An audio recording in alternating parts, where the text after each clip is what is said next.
I'm Rich Slayton from Clash Royale League.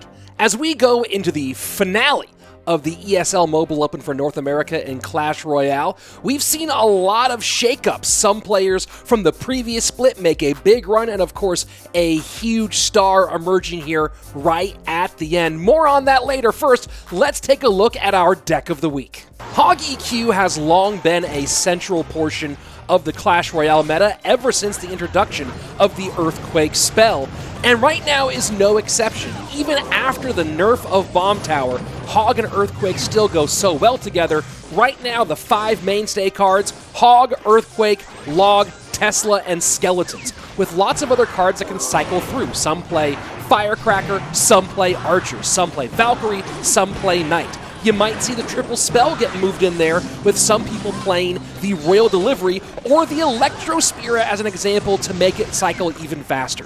This deck has great outplay potential and still a great tool in the hands of a good cycle player. Speaking of good cycle players, 2 of our top 3 did lean on Hog EQ a little bit during this competition. First up, our 3rd place finisher here, a guy who was in 1st place last week and fell just a bit, but still a phenomenal performance, Derek, just Derek. After going 14-0 to open the split, the man who doesn't need a handle, Derek still finished with an amazing 22-3 record.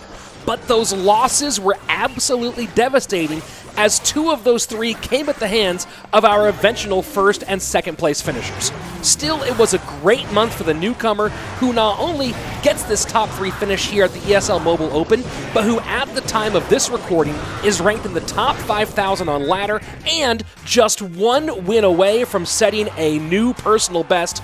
Good luck, Derek. Hope you hit that new PB. And speaking of somebody who did hit a new personal best right here in ESL, this player finished 4th last split and now finishing 2nd place. It's Ruby.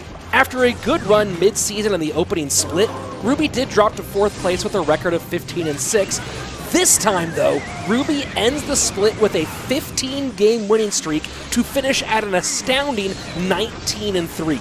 Ruby's deck choices were versatile but totally meta, relying on Mortar Miner E-Barbs, Electro Giant, Pekaloon, and a lot of last week's featured Royal Hogs deck. This was a great run from a relatively unknown player. But our 1st place player is no unknown if you do follow the North American competitive scene, probably the most experienced player here, finishing at 26-6. It's PUTIN. PUTIN is one of the few in this competition to complete the 20-win challenge, and also one of the only players with truly high-level competitive experience, including 3 turns in the No-Tilt League and placing high in top-tier events like the CWA Cup and the Bren Chong Cup. PUTIN gave up some key losses early, but the veteran finished strong with an 8-match win streak to take over 1st place. That's it for the news. Time to get to the action. Let's go to our game of the week, a great one between Derek, that's it, just Derek, and Matt, as Derek makes his push towards that top 3. Here we go. Derek, bottom of your screen. Matt at the top. Derek looking like he's running Bowler Loon Freeze. We'll see if that is a balloon there. More common these days than Graveyard. Matt at the top looking like he's running both the broken cards right now. Formerly broken Heal Spirit, but the 2 ones that are a big trouble right now. The Elite Barbarians and the Mother Witch meets the Bandit at the bridge there. With the Valkyrie does Derek. And Mother Witch will turn that into a pig here, as the Heal Spirit not going to do a ton there. Maybe a bit of protection on the Mother Witch, not entirely necessary. Bar Barrel there to get in front. Trying to get the Mother Witch, I guess, deep in enemy territory here. Fireball not going to do a whole lot here to support that Mother Witch, but will get a pig snout on that right-hand tower. So there you have it, 2186. Does that Baby Dragon?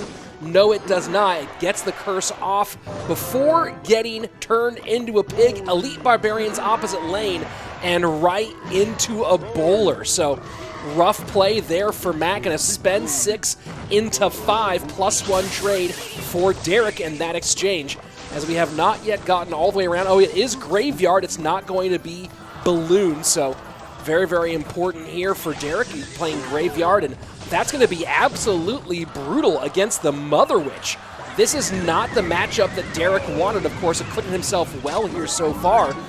The bowler will be great against the elite barbarians, but the Mother Witch against Graveyard can be absolutely devastating. Cannon Cart getting deep into enemy territory here.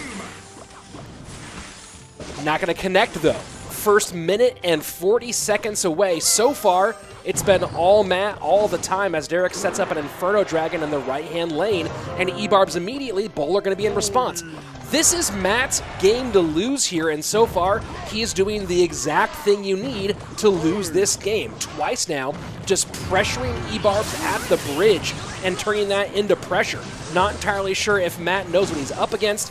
He might still think he's up against Balloon rather than being up against Graveyard. These two decks do look very similar, so maybe, just maybe, he's trying to pressure to prevent Balloons.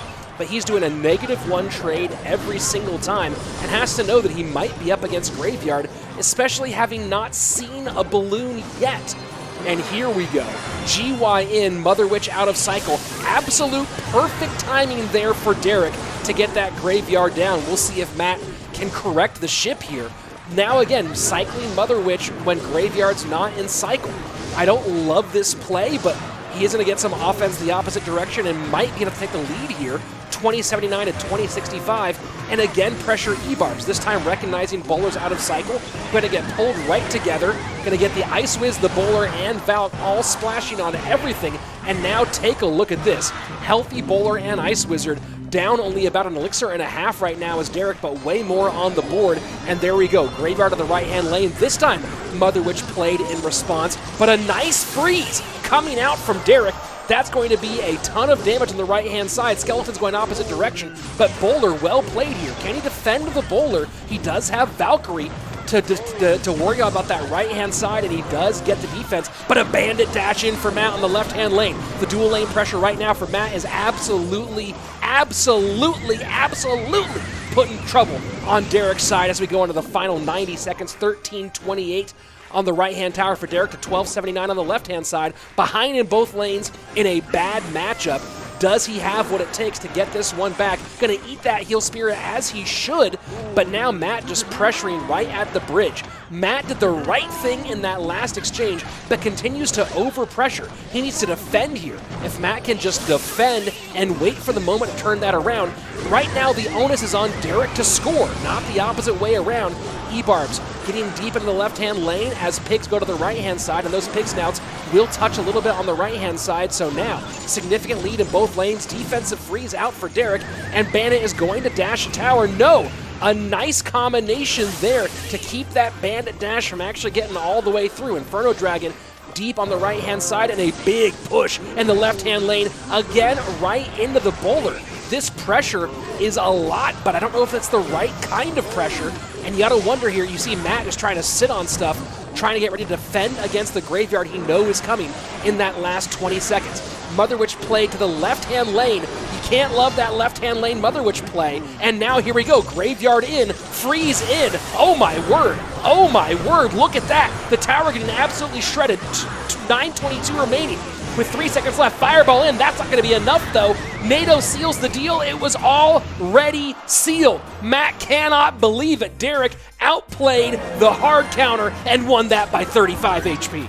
And that's why you love Clash Royale. A close finish, but more importantly, a great outplay by a really talented player. In a tough spot was Derek. He kept on making the right decisions, didn't overplay with the Graveyard and feed that Mother Witch, and he made it hard for Matt to make choices with that Mother Witch. You saw some leaked elixir there at the end, putting the Mother Witch in the wrong lane, and a great come-from-behind win, and a brilliant victory for Derek to take that number 3 spot. And of course, congrats to Ruby in number 2, and Putin in number 1. Hope you guys have enjoyed this Clash Royale North American ESL competition. Of course, you can always play yourself. Go to play.eslgaming.com and you can get in on the action, and maybe you'll be here on the show next time I do one of these. That's it for me. I'm Rich Slayton. See you back here again for more ESL Gaming.